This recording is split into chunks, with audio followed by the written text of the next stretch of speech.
Márquez en ¿Quién tiene la razón? Confesó que le entregó más de $1 millón a Alan García pagados por Odebrecht. Miguel Atala afirmó que fue testaferro del expresidente y se acogió a la colaboración eficaz ante el despacho de José Domingo Pérez. He dado cuenta al inicio de la alegación de lo que señaló Miguel Atala Herrera, del temor que está sintiendo ante las amenazas de esta facción del partido aprista, que le está anunciando un inminente mal. Además, Keiko Fujimori a la espera de obtener su libertad. El Poder Judicial admitió a trámite el recurso de casación presentado por su defensa. Y también, con los días contados, todo indica que el congresista Edwin Donaire perderá la inmunidad parlamentaria. Así comienza ¿Quién tiene la razón? Con Patricia del Río. Buenas noches, queridos amigos, bienvenidos a ¿Quién tiene la razón? Ya vieron ustedes cuáles son los temas de nuestro programa. Básicamente no hay semana en que no tengamos un terremoto noticioso. Hoy empezamos muy temprano con las noticias que venían de Venezuela, una asonada, una rebelión civil que busca recuperar la democracia, pero que por el momento, ya iremos analizando, no hay claridad sobre lo que ha pasado ahí. El señor Nicolás Maduro ha tuiteado diciendo que esto ha sido un golpe de Estado fallido. El señor Guaidó no aparece, está escondido hasta donde sabemos. El señor Leopoldo López se ha refugiado en la embajada chilena y en Venezuela hay un gran desconcierto y, por supuesto, enfrentamientos en las calles, algunos imágenes que vamos a ver bastante duras. Y cuando estábamos en medio del desarrollo de esta noticia muy temprano en la mañana, pues trascendió o nos enteramos de lo que ustedes ya saben a estas alturas, que el señor Atala, Miguel Atala, confesó que el dinero que él recibía era para Alan García y que no solo recibía este dinero, sino que además este dinero se le iba llevando, eso lo dijo el hijo de Nava, se le iba dejando por partes y cucharadas al señor García en Palacio de Gobierno. Se abrió una cuenta entonces específicamente para esto, ahí se recibían los sobornos y luego la plata era transferida al señor García. Así que complejísima la situación para el partido aprista en general, que están entre desconcertados y decepcionados, podríamos decir. Algunas han tenido una respuesta más dura, otras una respuesta más dubitativa, pero vamos a ver cuáles son las implicancias que tiene este hecho para la lucha anticorrupción en nuestro país. Por si acaso, a las 7:30 de la noche se va a reanudar la audiencia para el pedido de arresto domiciliario contra el señor Atala y la prisión preventiva contra el señor Nava. Los hijos de ambos ya fueron enviados a su casa en la mañana. Falta saber qué va a pasar con estos dos señores. Está con nosotros Ángel Delgado, abogado y analista político. Ángel, ¿cómo estás? Muy buenas noches. Igual. Y Richard Arce, congresista de la República. Richard, ¿cómo está? Gracias por acompañarnos. Sí, buenas noches. Muy buenas noches, señor Delgado. Gracias. Gracias. Bueno, buenas noches también. Qué mañana la que nos tocó vivir el día de hoy, ¿no? O sea, bueno, ya casi no tenemos un día tranquilo sin noticias, pero siempre no perdemos la capacidad de sorprendernos con respecto a la información que nos llega. Se sabía a raíz de las declaraciones de Barata que la plata que se habría destinado a Atala y a Nava era para García, pero faltaba más elementos de juicio. Esta vez se tiene la confirmación ya por lo menos tanto del señor Miguel Atala y de su hijo, como del hijo del señor Nava que está en los Estados Unidos. ¿Cómo tomamos esta nueva información? Bueno, yo creo que con la prudencia y con la objetividad que requiere una investigación de esta naturaleza, sin caer en exabruptos y buscar que estas conclusiones de la Fiscalía sean debidamente corroboradas a fin de llegar a conclusiones firmes que no den lugar a más sobresaltos en un ambiente sumamente caldeado. Salimos de un trauma que todos conocemos, de una actuación especial por parte del Ministerio Público, que inclusive ha merecido críticas del propio presidente de la República, y en consecuencia podría pensarse, por eso llamo a la prudencia, de que hay una necesidad de inculpar finalmente a García como dio lugar, y eso por eso, para no entrar a discusiones concluyentes, creo que hay que dejar que el curso de las investigaciones continúe y se lleguen a precisiones más definitivas que las que tenemos ahora. Efectivamente, el tema es importante, es sugestivo, es verosímil, pero también cabe la posibilidad expresada en el comunicado del Partido Aprista que señala que el señor Atala miente, que ya había mentido antes y lo que está haciendo es un poco librar su propio cuello acusando a un muerto, ¿no? Que no puede defenderse. Pongo los elementos de juicio para tenerlos todos y no caer en una posición donde finalmente creo yo de que tenemos que verlo con la prudencia del caso. Habría dos teorías. La teoría de que García era culpable y por eso se suicidó, y la teoría de que era producto de una investigación que lo cercó injustamente y que por eso hoy día la Fiscalía tendría que probar sí o sí que García habría recibido ese dinero. La segunda teoría, por supuesto, como posibilidad existe, pero me parece, y esto se lo preguntó al señor Richard Arce, que hay más elementos que la sola confesión de Atala para pensar que el destinatario final de ese dinero era García. Considero que es inclusive concluyente, porque tenemos la versión de ambas partes. Recordemos bien el acuerdo de colaboración y toda esta estrategia de querer tumbarse el acuerdo de colaboración, de cooperación técnica que tenía que desarrollar el Ministerio Público con Odebrecht para tener esta información.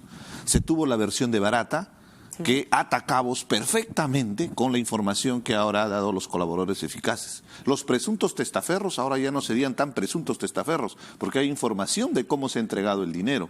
Y probablemente en el texto... su condición de testaferros. Por supuesto, pero no solamente esto, sino han mencionado que ni siquiera han estado retirando la plata desde Andorra, sino que desde su propio dinero iban amortizando porque tenían una cuenta de respaldo. Entonces es fácil de verificar. Hay que ver con las fechas, porque lo dicho por el señor Atala, también por Nava, hijo, que ha recogido supuestamente el dinero en mochilas, corroboraría la versión que dijo en este caso Barata. Marcelo Odebrecht también lo mencionó en algún momento, pero que el detalle de la forma de cómo se entregaba el dinero para pagar coimas, para sobrevalorar obras, eso es determinante.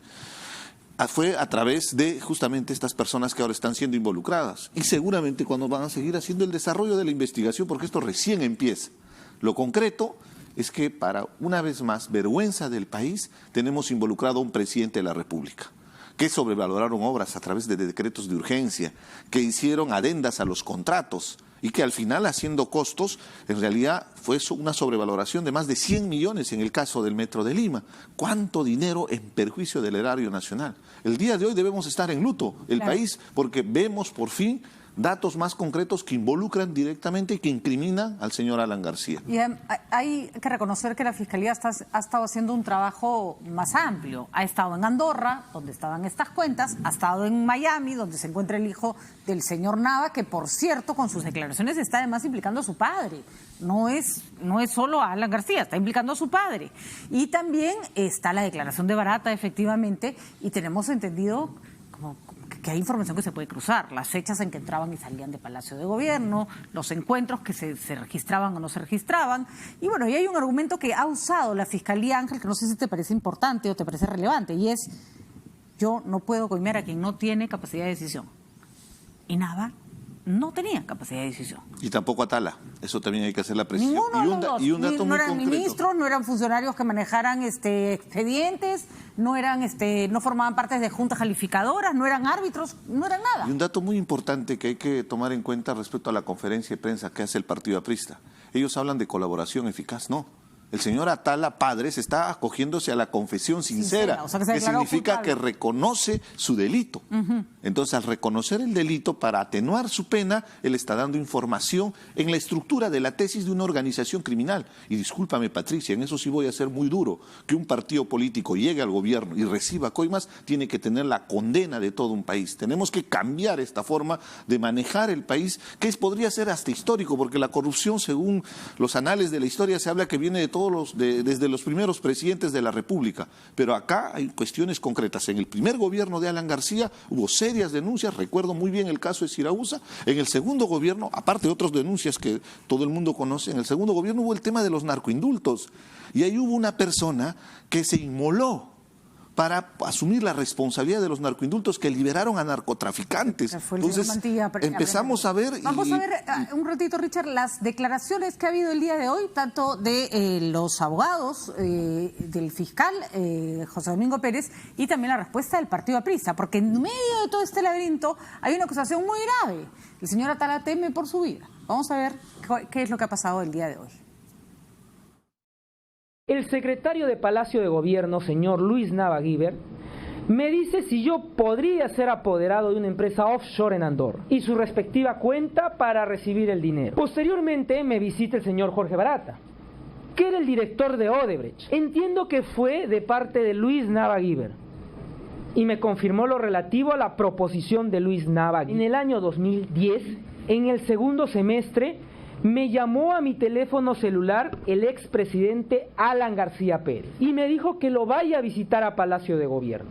En esas circunstancias me manifestó Alan García Pérez que el dinero que tenía yo en la cuenta de la sociedad offshore Amarin Investment INC era dinero suyo y que por favor le lleve dicho dinero de forma progresiva. La primera vez en un monto aproximado de $20.000 a $30.000 y así de forma progresiva iba llevándole dinero al expresidente Alan García Pérez. Cada vez que necesitaba dinero me llamaba por teléfono previamente y me citaba a diversos lugares. Yo le entregaba dinero que tenía de mis negocios personales, los cuales eran compensados con los activos que habían sido depositados previamente, siendo que estos dineros de la BPA, antes de llegar a mi persona, habían sido depositados en una cuenta de mi titularidad del banco Scotiabank sucursal Panamá, luego de lo cual ese dinero fue transferido a propia cuenta bancaria en Lima. El señor Atala, casi en el último día de la detención preliminar, ha desarrollado una tercera hipótesis del supuesto fondos que fueron depositados en Andorra. Primero habló de un terreno, luego habló de un muerto, de su socio, que era de su socio. Es la verdad que para nosotros esperamos que esto sea corroborado. En algunos otros procesos, algunas personas han imputado estos hechos a personas muertas y en algún sector han dicho, sí, es el expediente fácil. Nosotros tenemos adversarios políticos hace 20 años y nunca ninguno de ellos, que ustedes los conocen, nunca ninguno de ellos ha reportado que ha sido amenazado. Ahora resulta que la abogada del señor Atala tiene como argumento de una inexistente fuerza de choque. La verdad que rechazamos esa aseveración porque en el partido no hay fuerza de choque. Nosotros somos un partido democrático y en el debate político confrontamos ideas con ideas, razones con razones. Con todo el respeto que les tengo a los congresistas apristas, y de verdad, no tenemos mayores problemas cuando trabajamos o entrevistando al señor Müller o al señor Velázquez Quesquén. El nivel de agresión en las redes sociales ha sido muy alto las últimas semanas. Pseudo amenazas de muerte a la señora Rosa María Palacios. IDL Reporteros ha estado con resguardo policial, así que tampoco es que la cosa haya sido tan calma como nos gustaría que fuere. No necesariamente eso avala la teoría del señor Atala, pero, en fin, no es que nunca ha habido amenazas de apristas. Sí ha habido, desgraciadamente. No sabemos si comandados por la central política o entusiasta de los correligionarios, pero lo cierto es que cuando se ponen bravos, se ponen bravos. Y hay una diferencia sustancial. Una cosa es echarle y es horrible lo que voy a decir, pero es que hay que decirlo con todas sus letras. Una cosa es echarle culpa al muerto, es decir, a alguien que se murió, que ya no está para responder, y otra cosa es asumir que la persona de la que estamos hablando se quitó la vida por propia decisión para huir de los cargos o para escapar o para no afrontar los cargos a los que finalmente podía haberse expuesto. Es decir, los otros casos a los que hace alusión el señor Velázquez Quesquén no son personas que se eliminaron para no entrar en un juicio o en un cuestionamiento de este tipo. Ya estaban muertas y de pronto le dijo, no, la culpa la tiene esa que se murió hace un mes, ¿no? No es igual, pues.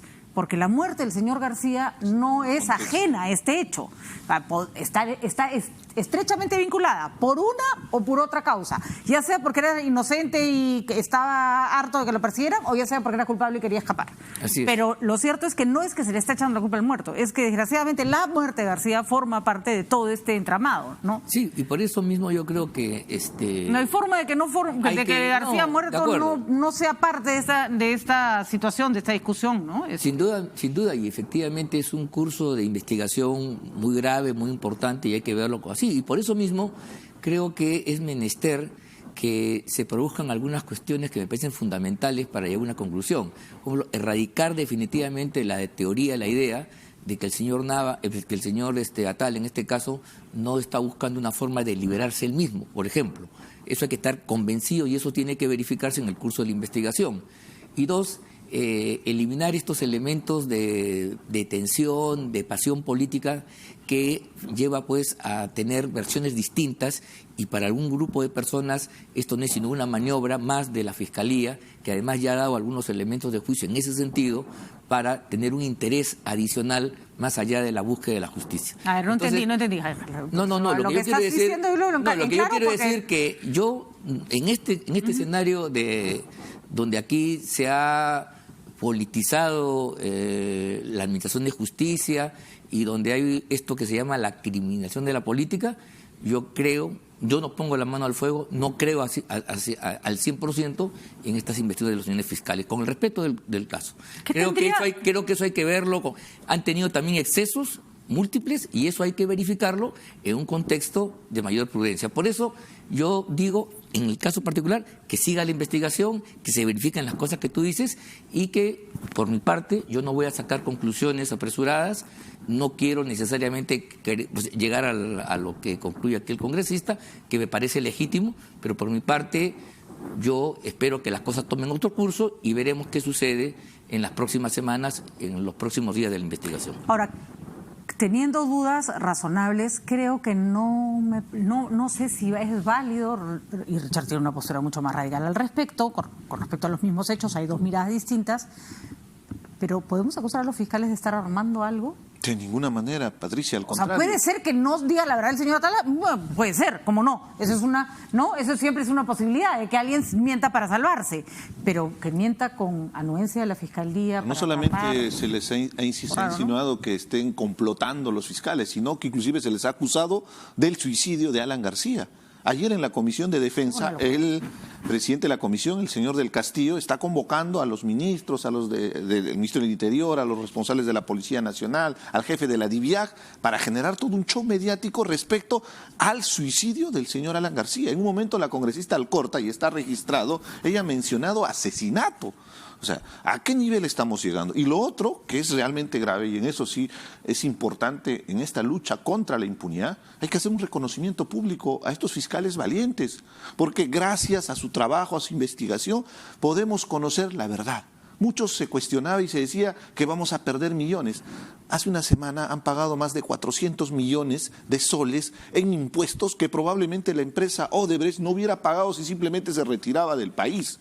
Ahora, entonces, veamos los resultados concretos. Resultado concreto, el día de hoy tenemos información que ya va cerrando ese círculo de cómo ha sido el manejo de estas coimas para sobrevalorar obras, que es una ignominia, Patricia, es una afrenta a la dignidad nacional. El día de hoy debemos estar de luto, pero porque ¿cómo es posible que la corrupción haya llegado a tal nivel a los propios presidentes de la República? Ahora, para que estas colaboraciones que están ofreciendo estos testigos funcionen, tienen que dar información válida. Claro. Y no solo válida, sino útil. Y recordemos que el señor García es inimputable por obvias razones, no existe, ya no está. Entonces, voy a decir, es que es horrible hablar, pero hay que decirlo con todas sus letras para que quede claro, dar información sobre un muerto no es algo que te saque de la cárcel. ¿Me explico?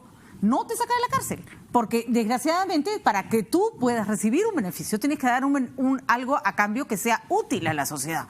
Y no es útil decir que el señor García era el que recibía la plata porque el señor García no se va a ir preso ya. Entonces, lo que sí podemos sospechar es que si esto se trata de una red en la que participaron varias personas, es que se estén manejando, por ejemplo, ha hablado de ministros VIP, el fiscal, no sabemos a qué se refiere. O sea, esto tiene que, probablemente están dando información de más personas también, entre las que está la información de García. Eso es lo que no sabemos, ¿no? Pues eso es lo que no sabemos y hay una incertidumbre y yo no en este tema ando con cautela. De acuerdo, pero tú sabes perfectamente, Ángel, que no es tan sencillo como, tú le echas de culpa a García y yo te saco. No, porque García ya no es un objeto intercambiable, ya no es una moneda pero están bajando a mitigar su responsabilidad, evidentemente. ¿Pero a cambio de qué? ¿De culpar al muerto que no lo vas a poder meter preso? No necesariamente es así. O sea, las formas de colaboración y todo lo demás implica no solamente la extinción de la pena, ni mucho menos, implica también que se reduzca y algunos de beneficios acuerdo, pero ¿a cambio de qué? O sea, si yo pido que me bajen la pena, ofrezco algo. ¿Qué es lo que estarían ofreciendo los señores Atala y Nava en este caso?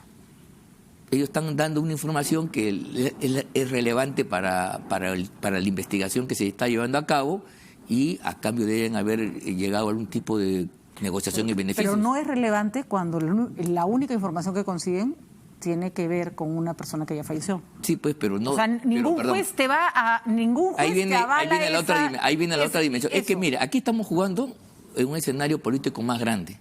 Y efectivamente, por parte de alguna gente, ¿no? Alguna gente interesada quiere destruir una memoria determinada, concreta, mientras el Partido Aprista quiere ensalzarla y levantarla. Entonces, ahí hay un enfrentamiento, ahí hay una colisión de dos puntos de vista, de dos estrategias distintas. No sé si me explico. O sea, mientras el Partido Aprista quiere hacer de Alan García parte de su santoral y martirologio, con todo el derecho que tiene, hay gente empeñada en destruir esa memoria. En realidad hay gente empeñada en tratar de saber lo que pasó, y si lo que pasó destruye la memoria del señor García, de acuerdo. Es entonces, una consecuencia, no es una búsqueda. Esa es una tercera posición, o sea, una búsqueda objetiva de la verdad, a la cual yo me adscribo, pero no me niegues que hay personas que en su fobia antiaprista, antialanista, quieren pues que se destruya hasta el infinito cualquier recuerdo de este señor.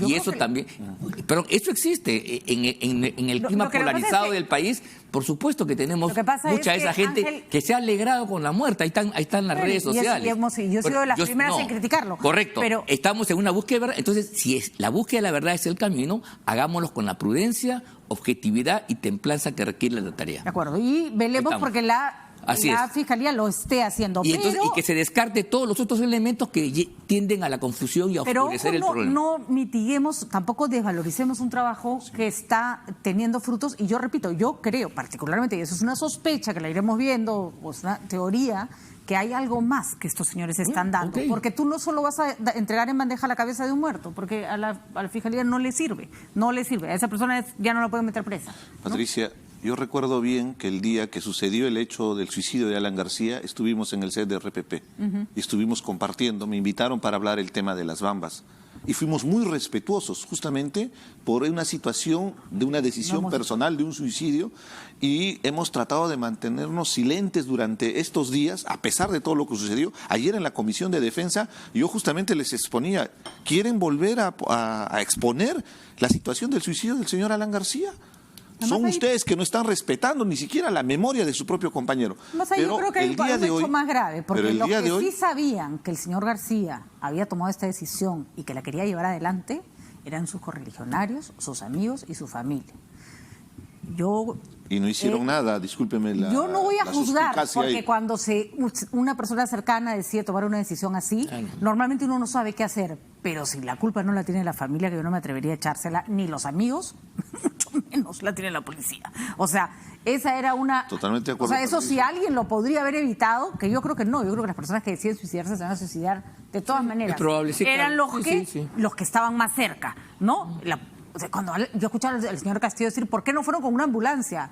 No, pues tendríamos que ir a todas las detenciones con una ambulancia, porque toda persona... No, la decisión de García estaba tomada, sí o sí.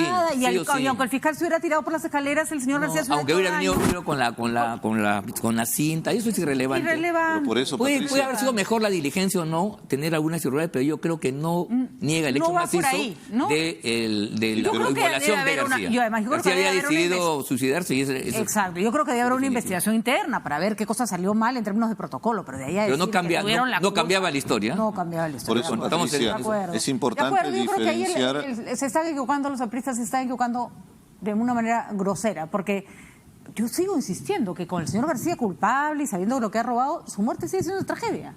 O sea, eso, una persona que se autoelimina sigue siendo una tragedia, ¿no? Hay que diferenciar el luto que debe estar llevando su familia, que es un tema estrictamente humano, pero tampoco podemos soslayar un tema determinante que ha sucedido el día de hoy. Entonces, la información es contundente y nosotros, justamente, al ser ciudadanos, porque hemos sido afectados, esto ha costado una sobrevaloración de una obra y una negación permanente a un acto de corrupción en diferentes formas. Recordemos bien las frases célebres de Alan García respecto a los actos de corrupción. El día de hoy tenemos información detallada de que se han pagado coimas.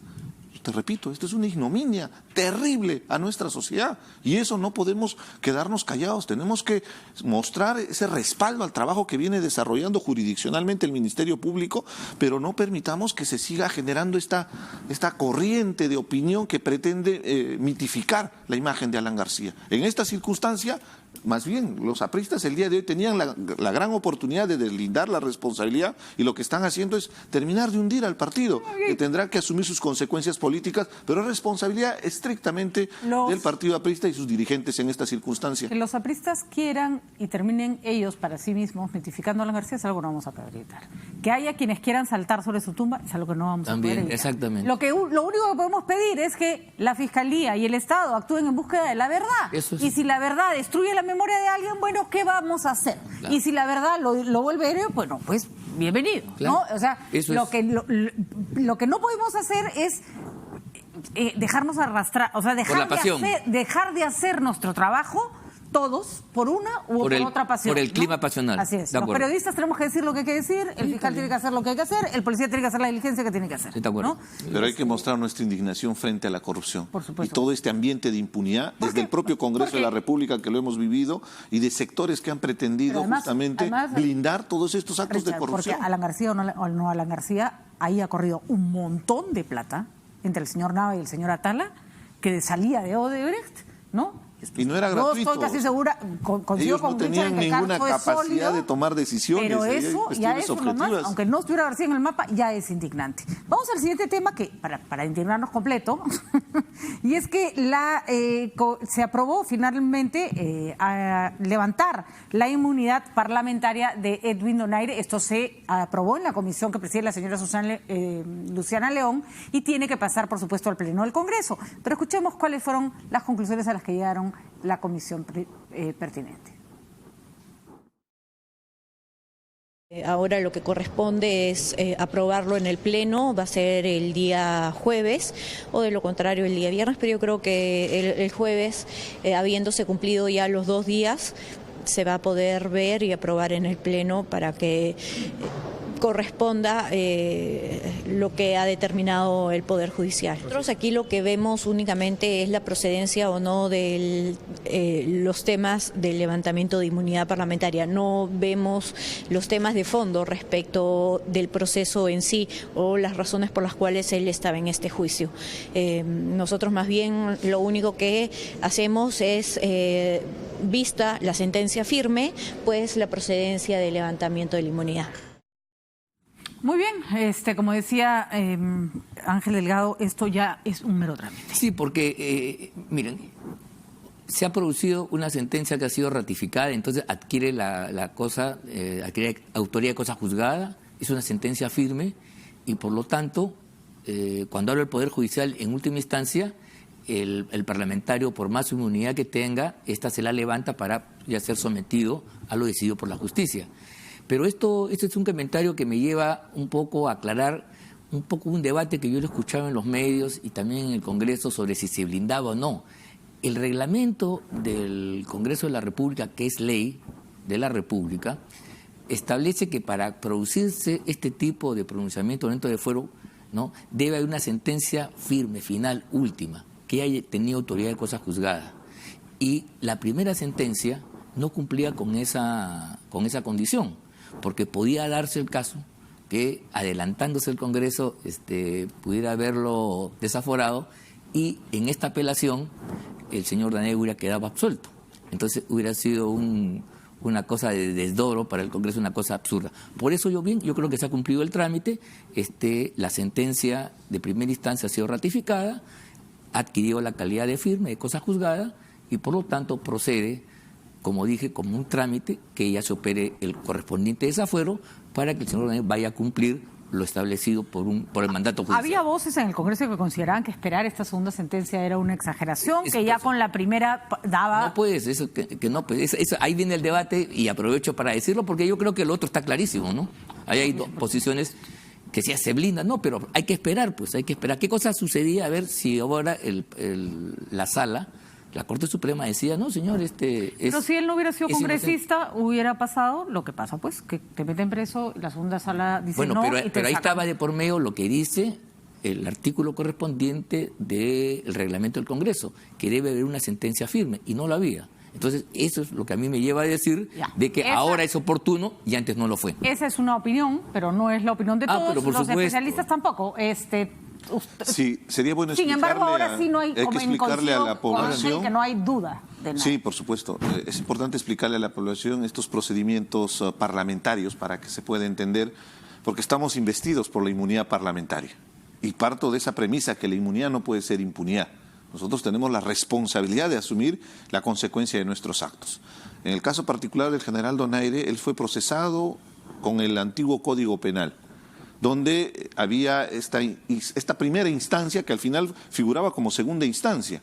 No es como el nuevo Código Penal, que tienes una segunda instancia y todavía puedes apelar en casación hasta la Corte Suprema. Entonces, ahí hubo la contradicción respecto a si se levantaba o no la inmunidad parlamentaria. Lo que ha procedido es que la Subcomisión de Levantamiento de Inmunidad, que es la responsable justamente de levantar la inmunidad cuando hay una circunstancia como esto, hay un antecedente con el caso del congresista Ríos Oxa, la vez pasada, que inclusive se saltó, inclusive ya el tema de la Subcomisión de Levantamiento de Inmunidad, porque si no se procede ante una circunstancia donde estamos exponiendo al Congreso de la República, es el Pleno que puede tomar una decisión. Y ese fue el caso del congresista de Cusco. Y en esta circunstancia ya se pronunció la Subcomisión de Levantamiento de Inmunidad, ahora pasa al Pleno. El día de hoy han corrido las firmas para exonerarlo de la agenda que está programada para el día jueves, donde se va a ver diferentes casos. Y se va a abordar definitivamente, y prácticamente sí, en eso coincido, va a ser un proceso más que todo administrativo, aunque tiene derecho el congresista Donaire de tomar la palabra, como se mencionaba,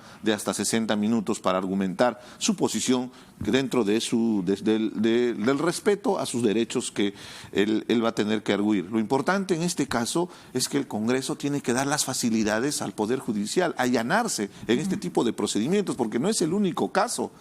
El caso del congresista Becerril, por ejemplo, hay investigaciones de por medio, hay varios congresistas que están con una serie de denuncias. El congresista Vieira, esperemos que el Congreso de una vez por todas se deje de estar blindando a personajes que tienen serios cuestionamientos, denuncias, inclusive incriminaciones de delitos graves, que lo único que hacen al final es desprestigiar la caída imagen que tiene el Congreso. Y también avanzar en la reforma que se ha planteado, la reforma política, la reforma electoral, en la que, por ejemplo, una iniciativa que me parece muy buena es que no puede postular nadie que tenga una acusación, una sentencia en primera instancia, ya aprobada.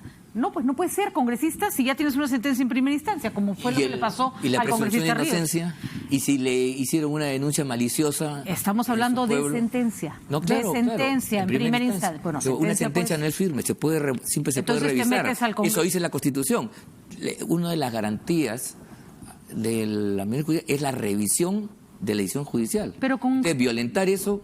Con una sentencia en primera instancia tienes varias de tus libertades, varias de tus libertades suspendidas, varias. Una de ellas es no puedes representar a la nación, porque ya el Poder Judicial ya consideró que, pero tienes o no tienes las varias restricciones. No habría pues el derecho con ¿Tienes o no tienes restricciones? ¿Puedes salir del país con una sentencia en primera instancia? No puedes, pues tienes que esperar a que acabe tu proceso. Bueno, tienes que esperar a que acabe su proceso para ser congresista de la República. Bueno, pero mira, el tema es más complicado que eso. Yo creo que ahí hay que, porque si no, mira, se puede dar oportunidad a que se den cacerías de brujas y en un régimen con otras características usar con más claridad las instancias judiciales para deshacerse de los opositores.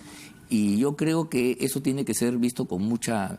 Ha habido tiempos acá en que había gente que salía de la cárcel mediante el voto popular. Sí, Genaro Ledesma, estoy recordando en este momento. Pero también es verdad que un régimen que actúa así hace que te sancionen en todas las instancias en 2 meses y se acabó el asunto. O sea, un régimen que actúa así... Se acoge el Poder Judicial y te pide que te sentencien en 2 minutos y se acabó el asunto. Bueno, en fin. Yo tomo lo que tú has expresado respecto a la reforma política y ahí hablaríamos del tema de la inmunidad. Sí, y ahí, por ejemplo, en la propuesta que ha lanzado el gobierno nos parece interesante que no sea el Congreso, que sea una instancia del Poder Judicial que levante la inmunidad. Creo que ayudaría de alguna manera en transparencia. La de arresto, sobre todo estamos hablando de la inmunidad de arresto, que ya está. Claro, porque hay inmunidad de proceso, hay inmunidad de arresto. Son cosas distintas, ¿no? Finalmente, su opinión sobre lo que está pasando en Venezuela. Nos llegan información de que Leopoldo López habría abandonado la Embajada de Chile. No tenemos información de a dónde ha ido. Y lo último que tenemos es un tuit. No sé si lo podemos colocar, Catalina. Sí, ahí está, de Juan Guaidó. Dice, mañana continuamos con la ejecución de la Operación Libertad. Iniciamos la fase final y estaremos de forma sostenida en las calles hasta lograr el cese de la usurpación. Vamos con todo, con más fuerza y con determinación. Con todo para la calle, dice Juan Guaidó. Bueno, no parece haber sido el éxito que habían planeado para hoy. Sí, pues. ¿No? Porque fue anunciado muy temprano y todo el mundo dijo, bueno, ya, ahora sí, las Fuerzas Armadas un levantamiento general, pronunciamiento de las regiones, de los departamentos, ahí una hay como cosa mucho más, desconcierto, ¿no? En Venezuela. Mira, yo tengo la impresión, primero hay que decir de que me parece positivo que existan actos más firmes de rebelión contra un régimen autocrático. Eso hay que decirlo por delante y no tengo ninguna duda. Pero yo guardo un poco de reservas contra esos anuncios, como el que se hizo, por ejemplo, en Cúcuta, ¿se acuerdan ustedes? Sí. Que ya se decía que ya caía y todo lo demás, y nada de eso pasó. E inclusive se armó una suerte de tinglado que me molesta incluso, aún sea para defender una causa justa. Yo creo que en estos temas el psicosocial, la cuestión mediática puede tener su papel, pero no puede ser determinante. Y lo que me preocupa de esto está bien, yo creo que liberar a Leopoldo López me parece un acto de justicia y si esto significó recuperar a un líder preeminente de la democracia venezolana, enhorabuena, creo que ya se produjo un éxito rotundo y eso en las narices de Maduro. Pero que ahí que se diga que esto tiene una segunda etapa, Operación Libertad y todo lo demás, como si el país fuera a encenderse, yo la verdad que no lo veo. Quisiera una respuesta más masiva y generalizada, pero por la información que estamos contando, por el hecho que los militares implicados que estuvieron aquí en Altamira, en este cruce de avenidas, en las primeras de la mañana y que en la tarde, noche han ido a Brasil, a la embajada y se han asilado ahí y la misma actitud aunque ahora hay una información de distinta, que habría salido, sí, de Leopoldo López y su familia, vendría a revelar de que el régimen pues ha tenido un sacudón, ha sido puesto contra las cuerdas, pero no ha caído. No ha caído. Ahora, la ausencia de Nicolás Maduro es absolutamente reveladora. No ha salido a las redes, o sea, ha aparecido en las redes, pero bueno, en las redes pues... Claro, el que ha cumplido ese rol ha sido Diosdado Cabello. Así es, Diosdado Cabello ha dado la cara, pero Maduro no sabe, no opina. Salvo el ¿no? Twitter. Salvo el Twitter, no ha dado la cara siendo un personaje que suele salir a arengar y a pegar de gritos en estas circunstancias. Richard. Es una situación muy compleja la que vive Venezuela y como siempre esperamos que tengamos una salida dialogada evitando la violencia. Lamentablemente estamos en una situación polarizada, hay que ser muy realista. Maduro controla un buen sector de las Fuerzas Armadas y eso es muy peligroso porque esto podría terminar, disculpen, una carnicería si hay una confrontación abierta. Y lo otro, evidentemente no vamos a querer una intervención militar extranjera, eso sería realmente grave. Las imágenes son terribles, hay que decirlo. Por supuesto. De acuerdo, estas imágenes de la tanqueta, hay violación de derechos humanos, pasándole por encima a los muchachos que están protestando contra el régimen de Maduro, es una de las cosas más brutales. Pero no es una marcha masiva, entonces ahí también hay que ver con bastante ponderación lo que viene sucediendo. Yo saludo lo que ha transmitido el presidente de México, Manuel López Obrador. Lo que se está ofreciendo es de intermediario, de querer dialogar. Yo creo que podría ser una salida muy importante. La más saliva no se puede gastar en esto, de verdad. Pero no hay otra salida más importante que una salida pacífica. La violencia porque nos si va no a tienen llevar la fuerza para hacerlo, tienen que negociar. Claro, Y yo estoy de acuerdo. eso voy. O tienen fuerza y se cae el régimen como pensaba Trump y que anunció a comienzo de año una amenaza, 40 países que apoyan, todo lo que habla el régimen Estados se caía Unidos. solito, no ha pasado. Estados Unidos, lo que está mencionando desde Donald Trump, Bolton y toda la gente que está alrededor del gobierno de Estados Unidos están prácticamente tocando tambores de guerra. Y eso no vamos a permitir una invasión militar extranjera. Creo que las posibilidades de diálogo se rompieron hace mucho tiempo en Venezuela, pero sí creo que es algo que tienen que solucionar los venezolanos, entre ellos. Y lo cierto es que hoy no fue. No sabemos si será mañana, no sabemos si esa lucha de la sociedad civil en las calles finalmente logre que caiga el régimen de Maduro. No sabemos, porque todo es confuso, cuán débil está o cuán fortalecido está Maduro en estos momentos, pero hoy no fue. Vamos a ver qué pasará mañana. Y la viabilidad de Venezuela pasa por la salida de Nicolás Maduro del gobierno. Eso también quiero ser muy explícito. Gracias, Richard, por esa explicación, porque creo que es importante hacer esa aclaración. Muchísimas gracias, señor. Gracias. Interesante tenerlos esta noche. Y nosotros regresamos con la abogada de la señora Keiko Fujimori y la señora Juliana Loza, que hace tiempo no la veíamos. Viene para conversar con nosotros sobre el pedido que se ha hecho de casación para que se revise la prisión preventiva que cumple la señora Keiko Fujimori en estos momentos, que se le impuso por 36 meses. Volvemos.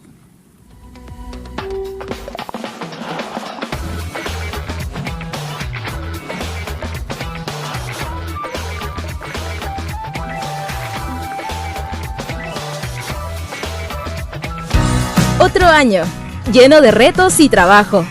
Ha sido duro, pero el negocio va quedando listo. En mi camino siempre está Caja Arequipa, que me acompaña y me da un crédito al toque para estar preparada. Sabemos por qué chambeas. Caja Arequipa, impulsando tu bienestar. El 46% del territorio peruano se halla en condiciones de alta vulnerabilidad, lo que convierte a Perú en el tercer país más frágil del planeta ante el cambio climático. Con miras al Bicentenario, es urgente adoptar mejores políticas en temas de sostenibilidad ambiental que mejorarán la conservación de nuestros hábitats naturales.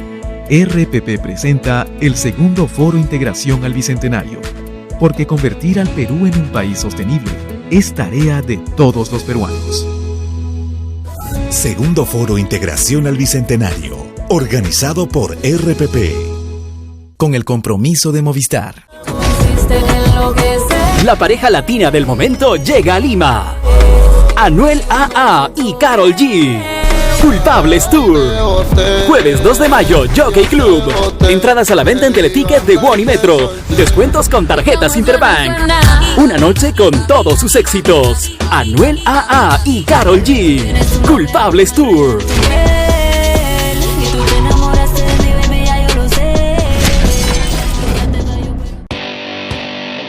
Yo creo que la opinión pública hoy día está muy fastidiada y naturalmente a la expectativa de nuevos rostros, ¿no? Y algo estamos viendo en las encuestas que aparecen algunos alcaldes, ¿no?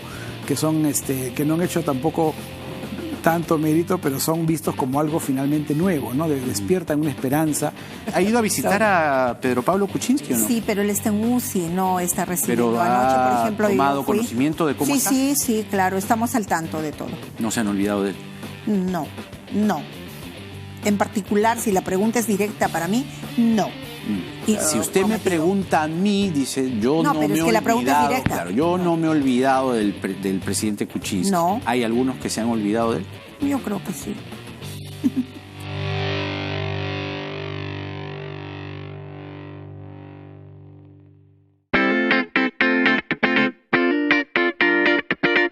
Si estás pensando en solicitar un crédito hipotecario, primero tienes que evaluar tu capacidad de pago. Y al evaluar la capacidad de pago, me refiero a cuánto es lo que de tu sueldo vas a destinar para el pago de créditos. Ojo, no solamente consideres el tema de la vivienda, también considera si tienes un crédito vehicular o algún pago por tarjeta de crédito. La suma de todos estos pagos no debe ser mayor al 30 o el 40% de tus ingresos. Si quieres ayudarte un poco y tienes una pareja, puedes sumar los ingresos de esta persona también y entre los dos podrán tener ese 30 o 40% para poder pagar una cuota un poco más alta.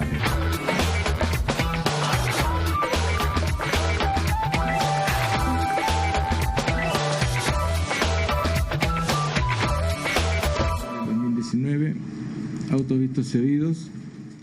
El extremo del requerimiento de prisión. En estos momentos estamos viendo el preciso instante en que se reanuda la audiencia de prisión preventiva para Luis Nava y arresto domiciliario para Miguel Atala.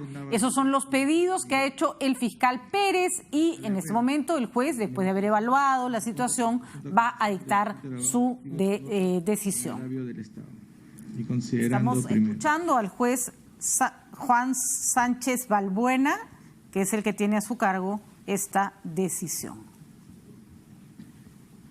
Que el señor fiscal del primer despacho, el equipo especial formuló el 27 de abril último ante este órgano jurisdiccional la medida coercitiva de prisión preventiva al amparo de lo prescrito en el artículo 268 del Código Procesal Penal en contra de los investigados Luis José. Mientras el juez vamos a tenerlo ahí en recuadro, hace el recuento de las causas y las exposiciones que han hecho el fiscal y la defensa de estos señores, nosotros conversamos con la señora Juliana Loza, abogada de Keiko Fujimori, a la cual se le acaba de aceptar un recurso de casación, es decir, una revisión sobre la medida que se le ha aplicado a la señora Keiko Fujimori de 36 meses de prisión preventiva.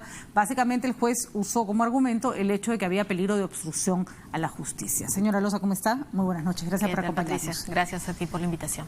Bueno, muchos se han estado preguntando en estos días y empiezan a aparecer muchos casos. ¿Y qué pasa con la señora Fujimori? No ha sido tema de conversación en Curitiba en estos días, hay que decirlo. Los casos que se vieron en Curitiba eran sobre obras que no correspondían a gobiernos de los que no participó la señora Fujimori, y las referencias a ella han sido muy tangenciales. Entonces, ¿podemos decir que en estos días no apareció ninguna nueva información? No, para nada. Yo diría que, por el contrario, la situación de Keiko se va esclareciendo conforme pase el tiempo, Patricia, que es lo que nosotras siempre hemos dicho, que se le investigue en libertad. La semana pasada, si bien es cierto, no había programado ninguna diligencia en Curitiba relacionada al caso de Fuerza Popular y de Keiko Fujimori en específico, salieron un par de declaraciones que sí tienen incidencia directa para bien en este caso de la defensa. O sea, Barata hizo una excepción que fue recogida muy tangencialmente por algunos medios de comunicación y dijo que, a diferencia de otros candidatos, el caso de Keiko Fujimori mereció una excepción, que esto es que ella nunca fue receptiva con Odebrecht ni nunca fue receptiva con la empresa. Y luego recordarás también, de hecho tú lo tocaste en uno de tus programas, la parte de la declaración de Barata, donde él dice que al momento de que él supuestamente hizo estas entregas, él no tenía conocimiento que eran fondos ilícitos, y quienes lo habrían recibido tampoco habrían tenido conocimiento de que estos fondos serían ilícitos, ¿no? Entonces, por lo primero, esos son los argumentos que ha dado Barata. Hay quienes dicen que basta que la empresa lave dinero para que no importa si viene de la caja 1, 2, 3, 4, lavado es lavado. Pero es verdad que hay cierto consenso también en que la figura de lavado, en el caso de aportes de campaña, es un camino más largo que va a tener que recorrer Fiscalía. En los otros casos es sin duda alguna mucho más, y en el caso más directo, ¿no? En el caso de Keiko Fujimori, insisto, la situación viene esclareciéndose cada vez más. Digamos, en este caso nosotros consideramos a favor de ella. ¿Ustedes estarían dispuestos o están dispuestos, como defensa de la señora Fujimori, a aceptar que sí entró dinero de Odebrecht en la campaña, pero que no necesariamente lo manejó la señora Fujimori? Porque de lo que sí hay evidencia cada vez más contundente es que el señor Yoshiyama recibió dinero. Es que tú has dado en el punto central.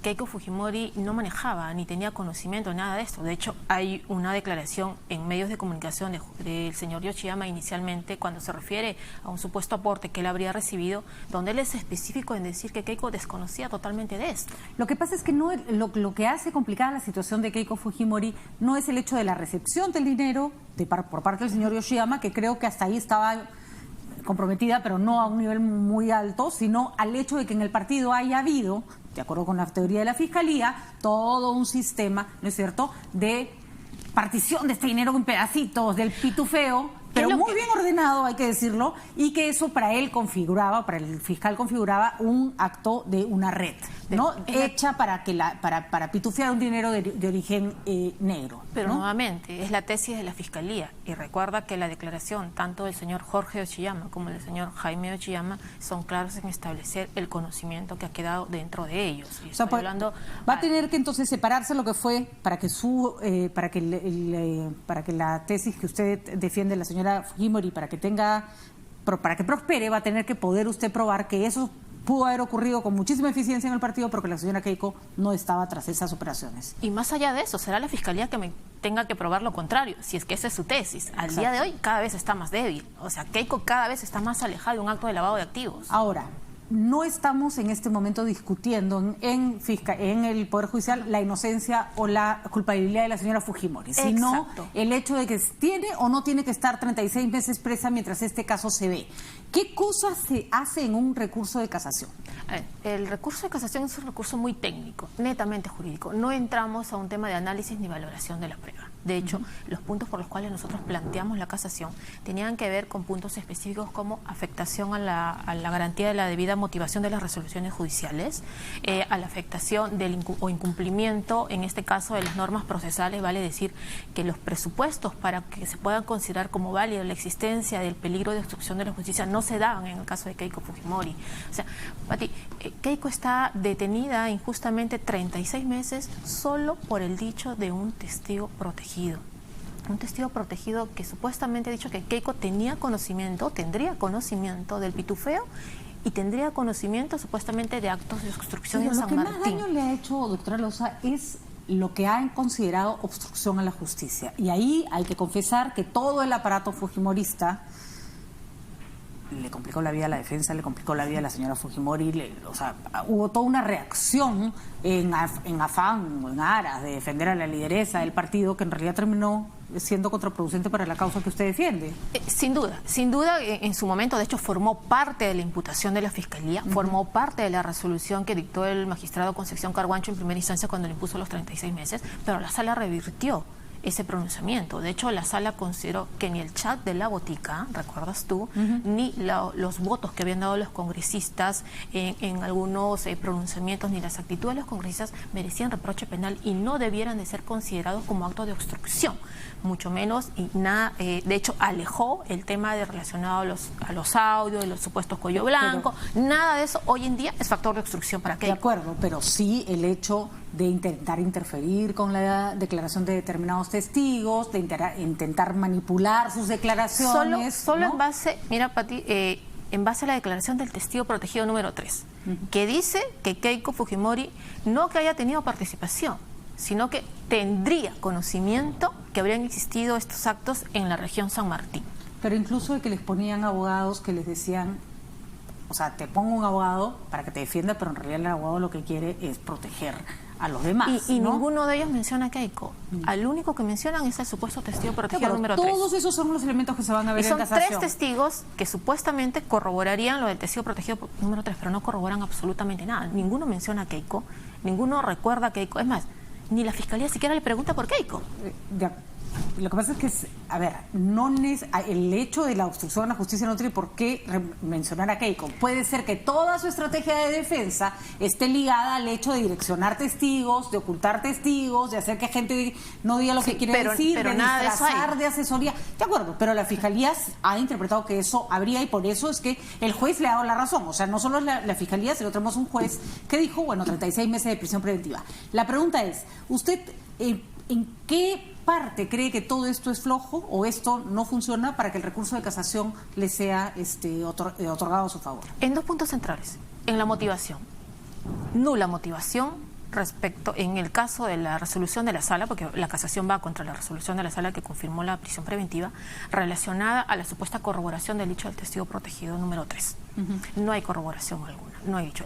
El único punto que la sala considera que habría obstrucción es que porque Keiko es líder del partido Fuerza Popular, entonces ella tendría que tener conocimiento de supuestos actos de obstrucción. Y no dice más. Y ese es entonces el argumento que usted va a exponer en esta, o que espera que sea atendido en este recurso de casación. Ese es uno de los puntos. El otro es que no se configura el factor de obstrucción de la investigación. De acuerdo. Ahora pregunto, porque no nos queda mucho tiempo, Juliana. En el caso de que se otorgue el recurso, se les otorgue la razón a ustedes, Keiko Fujimori sale libre con alguna condición, se le cambia por prisión domiciliaria, por comparecencia restringida, es decir, ¿en qué condición queda la señora Fujimori? La Sala Suprema tiene varias opciones. De hecho, una de ellas es otorgar la libertad inmediata de Keiko Fujimori. Lo otro es otorgarle la libertad, pero con ciertas reglas de conducta, que van desde una caución, un impedimento de salida del país, reportarse cada 30 días al juzgado. Hay todo un catálogo en el Código Procesal Penal de reglas de conducta que quien se somete a una investigación, pero con determinada sujeción al proceso. Entonces, queda a criterio de la Corte Suprema establecer cuál de estas medidas pudiera imponerle a Keiko. De hecho, Keiko siempre ha dicho, o sea, nosotros nos sujetamos a la investigación, pero no con prisión preventiva, menos por 36 meses, que es ya, consideramos nosotros, muy abusivo. O sea, prácticamente es una condena anticipada la que le han puesto de 3 años. Entonces, sí, nosotras esperamos que el día de la audiencia de fondo, que deberá de programarse esperamos en cualquier momento, nos tendrán que notificar qué día es la audiencia de fondo, alegaremos las razones por las cuales Keiko merece estar en libertad. Y seguir el proceso, Pati. O sea, ella lleva 6 meses injustamente privada de libertad y, digamos, la investigación, en vez de fortalecerse en contra de Keiko, se ha debilitado la imputación, y hoy en día nosotros estamos más firmes en considerar que aquí no hay nada menos lavado de activos para Keiko Fujimori. Le voy a hacer una pregunta, no sé si me la va a estar en condiciones de contestar. El análisis político, las evidencias, daban suerte de una relación muy fuerte entre los parlamentarios apristas y los parlamentarios fujimoristas en defensa de sus propios líderes y, por ejemplo, por poner un ejemplo, la figura de Chávarri, un poco protegida por estas dos fuerzas políticas, daba la impresión de que era para resguardar la posibilidad de que no fueran acusados sus líderes. Otro caso que le puedo poner de ejemplo es la Comisión Lavajato, que presiden los fujimoristas, pero donde finalmente no se incluye a García. A la luz de los hechos, ¿mal negocio? O sea, lo que sí queda clarísimo a estas alturas es que el caso de Keiko Fujimori es un caso difícil de probar, que ahí está, pero es difícil de probar, y que el caso del señor García es un caso que cada vez tiene más evidencias. Yo como abogada de la señora Fujimori no he negociado nada. ¿Y cómo? En absoluto, nada. Mi objetivo es que Keiko recupere su libertad dentro del marco de un debido proceso, y lo vengo reclamando desde que asumí la defensa.